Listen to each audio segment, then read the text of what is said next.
গণ অভ্যুত্থানের মাধ্যমে অন্তর্বর্তীকালীন সরকার প্রতিষ্ঠিত হয়েছে। আমরা এবং সকল রাজনৈতিক দলের দাবি, জুলাই গণ অভ্যুত্থানের স্বীকৃতিস্বরূপ জুলাই সনদকে একটি আইনি ভিত্তি দেওয়ার মাধ্যমে সেই জুলাই সনদ অনুযায়ী আগামী জাতীয় সংসদ নির্বাচন অনুষ্ঠিত করতে হবে। সরকার, আপনারা জানেন, রাজনৈতিক দলগুলোকে এক সপ্তাহ সময় দিয়েছে। আমরা মনে করি রাজনৈতিক দলগুলোর বক্তব্য পরিষ্কার।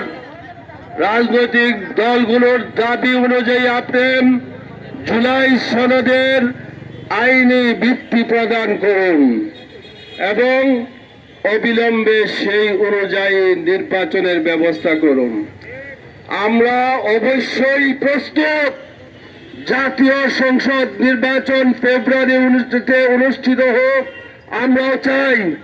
নির্বাচনকে বিলম্বিত করার জন্য এবং নির্বাচনকে বানচাল করার জন্য একটি মহল গভীর ষড়যন্ত্রে লিপ্ত রয়েছে।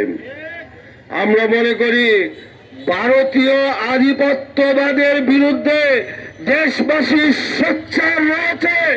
যদি ভারতের পক্ষে প্রত্যক্ষ বা পরোক্ষ কোনো দালালি করা হয়, বাংলার জনগণ সেটাকে বরদাস্ত করবে না। সুতরাং আজকে আমরা কিছুক্ষণের মধ্যে গণতান্ত্রিক পদ্ধতিতে মাননীয় প্রধান উপদেষ্টা বরাবর আমরা স্মারকলিপি নিয়ে যাচ্ছি। কিন্তু মনে রাখবেন, গণতান্ত্রিক সেই আন্দোলনকে যদি বৃদ্ধাঙ্গুলি প্রদর্শন করা হয়, আমরা জুলাই যোদ্ধা সহ সকলে পুনরায় আন্দোলনের বৃহত্তর কর্মসূচি নিয়ে অগ্রসর হতে বাধ্য হব।